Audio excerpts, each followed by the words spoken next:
All right, so let's begin by talking about the PDF files. Now, unfortunately, I have not been able to get all of the TIFF images, in fact, any of the TIFF images, that the Portal to Texas History created when they digitized all of our quarterlies. I'm still working on that, and hopefully I'm going to be able to get my hands on them, and that's going to change all of this, because it's going to be, how we create these PDFs is going to be different. Today, if you're interested in helping move the mark, this is the only way that I'm aware of that we can do it. So, you start by going to the Portal to Texas History. Now this happens to be linked to this particular newsletter, but if you go up to the top, you'll see that the Dallas Genealogical Society as a partner is listed. And if you go down here, you'll see the 7 different titles that we have currently on the portal.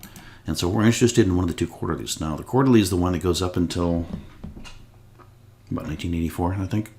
And then the Dallas Quarterly picks up from there. So it depends on whether you're working on the quarterly or the Dallas Quarterly, where you want to go to here. Well, let's pick the quarterly, for example. Now, a nice thing you can do is sort these things a variety of ways, but you can sort them like with the newest ones. So to start, okay, so the quarterly went until 1983, and then it became the Dallas Quarterly in 1984.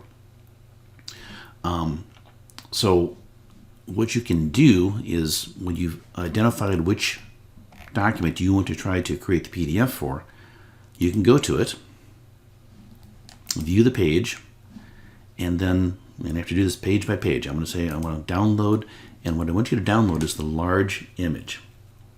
And you'll save it in a folder in your computer someplace. So I'm looking for Quarterlies, 1983, December.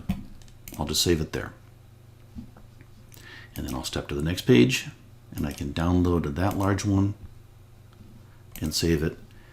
And like I said, this is tedious as heck, I understand, but it is right now the only way that we have to download the images. You cannot just say, give me all the images associated with this particular publication.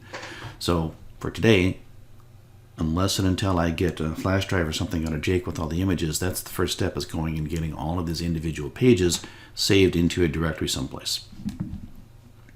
So to save you the tedium of watching me do that for 68 pages, I'll show you an example of where that's been done already.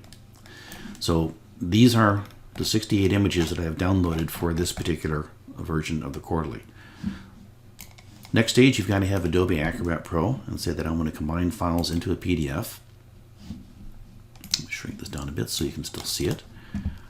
Add files, and you navigate to the directory that has all of those images in it. So in this case it is 82, and here's all the files, and you want to make sure you've got them in the right order, and you say there's the first file, go down to a shift click again, there's the last file, and I want to bring them all in. Now at this stage, you just need to make sure that you've got everything in the right order. For the most part, the portal does a pretty good job of naming things so that they're going to end up in the correct order. Just watch the last pages. For some reason, they do tend to sometimes get these last couple of pages stuck up in the middle of the folder someplace, or in the group, and if that happens, you just grab it and drag it into the proper location and get it in the correct order. So this is the time to do that and make sure you've got everything in the proper order. Then you just combine the files.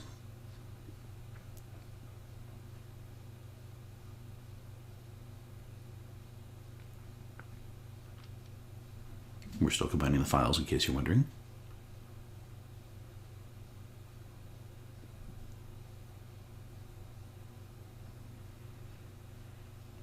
Then we're almost there. The last thing you need to do then is go into Tools and tell it that you want to do text recognition in this file, and you can just do the whole file. And it will just step through here a page at a time and scan them and do a remarkably good job of OCRing stuff. I've really been impressed with just how well Adobe does at picking stuff out.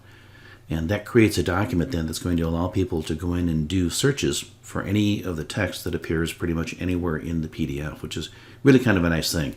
The other things that we're doing to kind of help people find the publication by publishing the index of names and some of the other stuff, and we'll show you that in another video.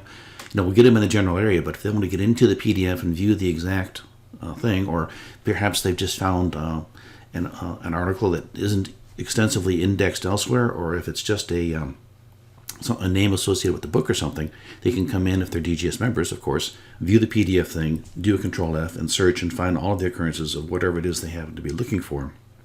Be it a name, title of a book, a location or what have you. So it's a tremendous service to do for our members.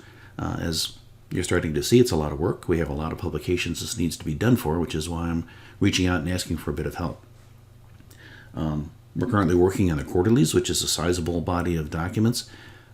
Up next, we got all of our newsletters, and that's even more, at least in numbers, because we publish, far more newsletters per year than we did Quarterlies. So this task is just going to get bigger once we start working on that.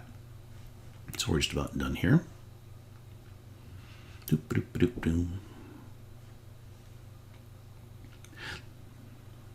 If you're familiar with Adobe, you probably know this already, but it does a nice job of straightening the page out too, so that in the versions that have had the text recognition done, the pages are aligned much better and easier to kind of step through.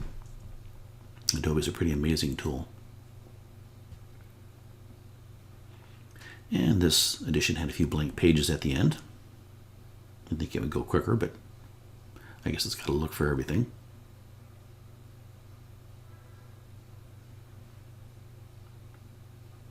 And voila. So now all you have to do is just save this file and send it to me, and I'll get it linked up to the appropriate place on the website. So that's it for creating the PDF.